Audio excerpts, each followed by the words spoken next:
السلام علیکم ورحمۃ اللہ وبرکاتہ۔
پر کسی نے دعوت کو قبول نہیں کیا۔ یہ ابتدا اسلام تھی اور یہ واقعہ 619 عیسوی اور نبوت کے 10ویں سال شوال کا مہینہ تھا اور جون کا مہینہ تھا۔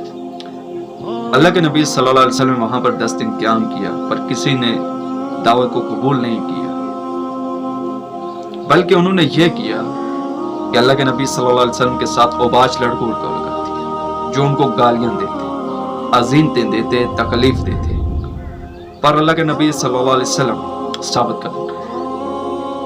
ان کو اس حد تک اذیتیں دی گئی کہ ان کا جوتا خون سے بھر گیا، پاؤں زخمی ہو گئے۔ زید بن حارثہ اللہ کے نبی صلی اللہ علیہ وسلم کو بچاتے ہوئے ان کا سر پورا زخمی ہو گیا۔ اوباش لڑکے ان کے پیچھے لگتے، تالیاں بجاتے، گالیاں دیتے، لیکن اللہ کے نبی صلی اللہ علیہ وسلم نے ان کو بددعا نہیں دی۔ اللہ کے نبی صلی اللہ علیہ وسلم تھک کر، ہار کر، مکہ کے طائف سے 3 میل کے فاصلے پر ایک باغ آتا تھا، اتبا اور شیبہ کا انگوروں کا باغ تھا۔ اس کی دیوار کے ساتھ بیٹھ کے انہوں نے ترس کھا کر اپنے غلام کو بھیجا، اداس کو۔ یہ قصائی غلام تھا، وہ انگوروں کا ایک گچھا لے کر اللہ کے نبی صلی اللہ علیہ وسلم کے پاس آیا۔ اللہ کے نبی صلی اللہ علیہ وسلم نے بسم اللہ پڑھ کر اس انگور کے گچھے کو تناول فرمایا، کھانے لگے۔ عیسائی تھا، اس نے پوچھا یہ کیسے کلمات ہیں، ہماری طرف کھانا تو اس طرح نہیں شروع کیا تھا۔ انہوں نے کہا کہ میں اللہ کا نبی ہوں۔ اللہ کے نبی صلی اللہ علیہ وسلم نے پوچھا آپ کہاں کے رہنے؟ انہوں نے کہا کہ میں عیسائی ہوں اور فلاں جگہ کا رہنے والا۔ اللہ کے نبی صلی اللہ علیہ وسلم نے وہاں پر جو نبی آئے تھے ان کا نام لیا، کہا کہ آپ ان کی بستی کے رہنے والے؟ فرمایا ہاں۔ اداس نے اللہ کے نبی صلی اللہ علیہ وسلم کو بوسہ دیا، ہاتھ کو چھوا اور واپس جا کر اپنے آقا کو بتایا کہ ان سے بہتر کائنات میں اور کوئی نہیں ہے، کیونکہ انہوں نے جو بات انہوں نے بتائی ہے وہ ان کے علاوہ اور کوئی نہیں جانتا۔ اس پر اللہ کے نبی صلی اللہ علیہ وسلم کو جو طائف میں تکلیف دی گئی، اللہ کے نبی صلی اللہ علیہ وسلم نے صبر کیا، بدعا نہیں کی۔ جبرائیل امین آپ پہنچے۔ جب اللہ کے نبی صلی اللہ علیہ وسلم مکہ کے قریب پہنچنے والے تھے، جبرائیل امین آئے، پوچھا، اللہ نے ہمیں اجازت دے دی ہے کہ محمد سے پوچھ کر مکہ کے دونوں پہاڑوں کو الٹ دو۔ اللہ کے نبی صلی اللہ علیہ وسلم نے فرمایا، نہیں جبرائیل امین، میں دعا کرتا ہوں اللہ سے کہ اے اللہ، اگر انہوں نے اسلام کو نہیں قبول کیا، انہوں نے اسلام کو اگر ٹھکرا دیا ہے، تو مجھے امید ہے کہ ان کی نسلوں میں سے کوئی ہوگا جو اسلام کو قبول کرے گا، اسلام کو قوت دے گا، اسلام کو عزت دے گا۔ صحیح باری میں اس طرح آتا ہے کہ حضرت عائشہ فرماتی ہیں کہ میں نے اللہ کے نبی صلی اللہ علیہ وسلم سے پوچھا، کیا آپ کی زندگی میں غزوہ احد کے علاوہ کوئی ایسا دن بھی آیا جہاں آپ سب سخت غمگین ہو، سخت پریشان؟ اللہ کے نبی صلی اللہ علیہ وسلم نے فرمایا کہ جب میں طائف کی وادی میں تھا، کسی نے مجھ پر ایمان نہیں لایا، سب نے مجھے ٹھکرا دیا، تب میں بہت غم کی حالت تھا، بے چین تھا۔ جبرائیل، میں نے آسمان کی طرف دیکھا کہ ایک بادل ہے، جبرائیل امین میرے اوپر ہیں اور بادل کی طرح میرے اوپر سایہ کیے ہوئے۔ جبرائیل امین آئے تھے پر میں نے ان کو منع کر دیا۔ اس کے بعد اللہ کے نبی صلی اللہ علیہ وسلم کی طرف ایک جنوں کی جماعت بھی آئی تھی،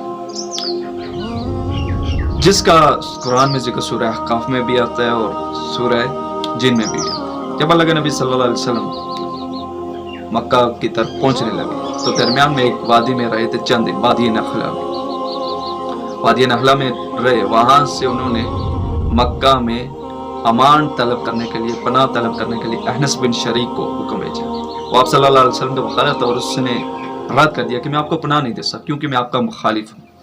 آپ صلی اللہ علیہ وسلم نے سہیل بن عدی کی طرف پیغام بھیجا کہ مجھے مکہ میں پناہ دے۔ اس نے بھی اس بات کو رد کر دیا کیونکہ میں آپ کا مخالف ہوں، کیوں آپ کو پناہ دوں۔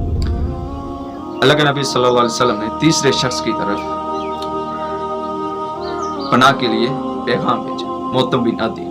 موتم بن عدی نے اپنے قبیلے والوں کے ساتھ، اپنی اولاد کے ساتھ اللہ کے نبی صلی اللہ علیہ وسلم کو پناہ دینے کے لیے اقرار کر دیا۔ اللہ کے نبی صلی اللہ علیہ وسلم بیت